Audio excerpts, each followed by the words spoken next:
Bonjour à tous, aujourd'hui sujet particulier, je pense que cette vidéo fera peu de vues, on va parler d'audit de sécurité des smart contracts, de AAV, du RMM et même du REG. Donc j'ai fait des recherches, j'ai réussi à trouver les rapports d'audit, c'est public, c'est une boîte qui s'appelle ABDK, je vous mettrai le lien en description si vous voulez aller voir par vous-même, il n'y a rien de mieux que de se faire sa propre idée. Qu'est-ce qu'un audit? Parce que voilà, peut-être que beaucoup d'entre vous ne savent pas ce que c'est. En fait, un audit, c'est pas compliqué. C'est que vous mettez votre code à disposition. Il y a un organisme extérieur à votre entreprise, à votre association, une DAO, qui vient en fait tout simplement faire joujou avec le code. Ils se mettent dans une pièce, ils ont le code source, ils le lisent. Et là, voilà, ils arrivent aussi avec leurs outils et ils essayent tout simplement de trouver des failles. Et la boîte d'audit, voilà, elle va soulever les erreurs. S'il y en a, généralement, il y en a. Voilà, et il y a 4 types d'erreurs avec 4 niveaux de criticité différentes. Mais pour pas vous perdre, je vais vous expliquer ça avec une boulangerie, parce que voilà, je pense que tout le monde sait imaginer une boulangerie. Voilà, donc vous avez votre boulangerie, vous faites des baguettes, des croissants, ce que vous voulez, et vous voulez rassurer vos clients. Et bien vous faites un audit, vous faites venir une boîte extérieure qui va tout auditer. Donc que ça soit le four à pain, les ingrédients, la porte d'entrée pour la sécurité, bref, c'est vraiment tout, que ce soit physique ou digital, lié à l'entreprise ou au produit qui doit être audité.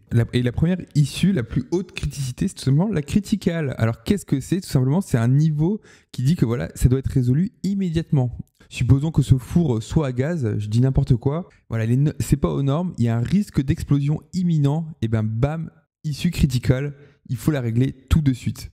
Ensuite, il y a l'erreur majeure, elle est importante mais pas critique. C'est par exemple, je vais dire, c'est une qualité de farine qui est pas très bonne.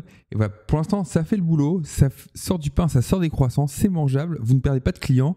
Mais voilà, peut-être qu'un jour, avec la pression, avec le taux d'humidité, j'en sais rien, et ben les croissants ou les pains soient immangeables. Et là, ça va devenir un problème majeur qu'il faudra résoudre. Donc, il est soulevé, mais il n'est pas imminent. Alors, et enfin, troisième niveau de criticité, c'est le moderate. C'est par exemple, en fait, tout simplement, votre file d'attente peut être mal organisée. Et si un jour, il y a de la charge sur votre serveur ou dans votre boulangerie, ben voilà, le temps d'attente sera trop long, vous pouvez perdre des clients. Voilà, bien sûr, j'essaye de vulgariser au maximum. Et enfin, dernier niveau de criticité, c'est le mineur. C'est plutôt des bonnes recommandations, des conseils d'utilisation. Par exemple, mettre ses baguettes à cet endroit-là, ses croissants à cet endroit-là, pour tout simplement avoir un flux plus optimal au niveau du service. Et vous voyez que là, on est sur AAV et des erreurs critiques, ben ça arrive. Pareil, j'ai pas dit, mais l'audit, il arrive, il n'a pas de checklist. C'est lui qui fait sa checklist et de toute façon, lui, il met sa réputation en jeu. S'il oublie voilà, s'il y a des choses qui ne sont pas listées, c'est de sa faute, entre guillemets. Donc c'est important pour lui de tout lister. Et vous voyez que par exemple sur AAV, il en a listé quasiment 350. Et il y avait quand même 4 erreurs critiques qui ont été corrigées. Voilà, je vais pas lire toutes les erreurs, mais par exemple pour vous donner une idée d'erreur critique, j'ai pris la première. La description dit cette boucle est supposée trouver le premier slot de réserve et mettre la réserve dedans. Mais actuellement, ça ne s'arrête pas et ça continue, ça fait le tour de boucle jusqu'à la fin. Voilà, et pour ceux qui savent pas ce que c'est une boucle, c'est au niveau du 711, c'est une boucle for. Vous voyez que ça va tout parcourir. Et s'il y a un if, ça remplit et ça ne s'arrête pas. Et il recommande, en fait, il faut ajouter un break tout simplement parce qu'une fois que vous avez trouvé le premier, voilà, la tâche est finie, vous pouvez sortir de la boucle. Ouais, et ça, c'est une erreur critique parce que ça atteint tout simplement le bon fonctionnement du produit qui, en l'occurrence, est AAV. Mais vous inquiétez pas, ça a été corrigé, il n'y a pas de souci. Et AAV, en ce moment, ça marche très bien. Voilà, et on se retrouve sur AAV. Pour ceux qui ne savent toujours pas ce que c'est une plateforme de finance décentralisée avec des taux rémunérateurs. Et actuellement, voilà, c'est le début du bull run. Enfin, je ne sais pas, je ne fais toujours aucun conseil, mais les stablecoins rémunèrent plutôt bien, comme l'euro E, un stablecoin adossé à l'euro qui est rémunérateur à 7,71%. C'est du brut, bien sûr. Il faut appliquer votre fiscalité que je ne connais pas. Et vous voyez que par exemple, ce particulier ou cette entreprise, cette association, j'en sais rien, voilà, fait travailler ses euros E quasiment 151 000 euros à 7,71%. Voilà, l'occasion pour moi de vous rappeler que la News Pay et son offre promo sont de retour pour Noël. Elle est gratuite avec mon lien d'affiliation en bas dans la description. Et en plus, vous recevrez 10 euros offerts après l'activation. Je vous laisserai aller voir. Voilà, et on se retrouve sur la page d'audit. Et vous voyez qu'en fait, il y a des protocoles, il y en a pas mal qui ont été audités. Il y a par exemple, je pense à OneEach, AAV. Il y a aussi Compound, qui était une plateforme concurrente de AAV. Mais il y a aussi, j'ai vu plus haut, Balancer ou autre. Et nous, ce qui nous intéresse, c'est Realty. Parce que oui, Realty a fait auditer ces outils de DeFi par ABDK.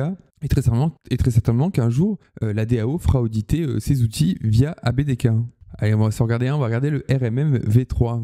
Ouais, et c'est ce qui est génial avec tout ce qui est open source, c'est un peu DeFi, vous pouvez aller vérifier par vous-même, jouer entre guillemets au détective et vous faire votre propre avis, ce qui est toujours pour moi la meilleure des pratiques.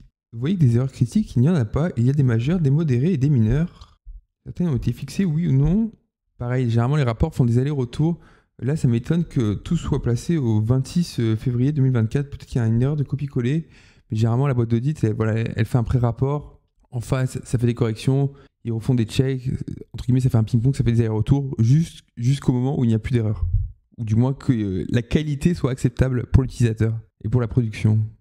Voilà, vous avez même le nom des auditeurs.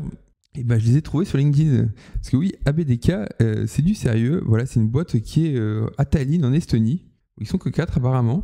Et sûrement qu'ABDK, c'est tout simplement les initiales de Abdelkarim. Voilà, quelqu'un qui vit en France, comme quoi on peut réussir en France, ça c'est génial. Ce genre de contenu est original, que ce soit dans le YouTube game anglophone, francophone, personne ne vous parle de sujets comme ça, à part moi, donc n'hésitez pas à vous abonner et à liker. Et si je dis ça, c'est tout simplement parce que ouais, j'aimerais bien un jour par exemple faire une interview de Monsieur Tahiri Abdelkarim. J'aimerais bien l'inviter, pourquoi pas, juste parler 10 minutes. Je trouverais que son point de vue serait super intéressant à partager. Et en toute transparence, j'ai déjà essayé de le faire pour la News is Pay et ils m'ont gentiment dit qu'ils n'avaient pas le temps. Voilà, on revient au rapport. Voilà, là vous avez un résumé encore et ça m'étonne qu'il n'y ait pas eu de critical. Après, ça me paraît logique du fait qu'en fait, le RMM V3, c'est entre guillemets un fork, un héritage de AV V3 et on l'a vu avant, les erreurs critiques ont été corrigées. Donc voilà, entre guillemets, c'est héréditaire. Quand vous faites un fork, vous vous séparez, en fait, tout simplement, vous héritez du passif, pas génétique, mais du code, tout simplement, de vos ancêtres, entre guillemets. Voilà, c'est plutôt une bonne nouvelle. On va aller voir ce que c'est les majors, juste par curiosité. Je vais quand même rechercher Critical. Non, Critical apparaît que 2 fois dans le rapport, donc il n'y a pas d'erreur critique. On va aller quand même sauvegarder une petite erreur majeure, juste par curiosité. Page 10. C'est typiquement une issue qui est majeure, mais pas impactante pour l'utilisation produit. C'est qu'il y a un double whitelistage. Voilà, il n'y a pas d'importance sur l'utilisation ou le fait de créer des doublons, des faux réels tokens ou quoi, j'en sais rien. Mais ça a été corrigé. Voilà, et de toute façon, toutes les erreurs majeures sont unclear behavior, tout simplement, comportement pas clair, pas précis. Donc voilà, je vous laisserai tous les liens en bas dans la description pour faire vos propres avis. N'hésitez pas à commenter, à liker et mettez-moi en commentaire cette chaîne, quelles sont les issues, si elles sont critiques, modérates, mineures ou pourquoi pas criticales. Enfin bref, je vous souhaite à tous une excellente journée. Allez, ciao!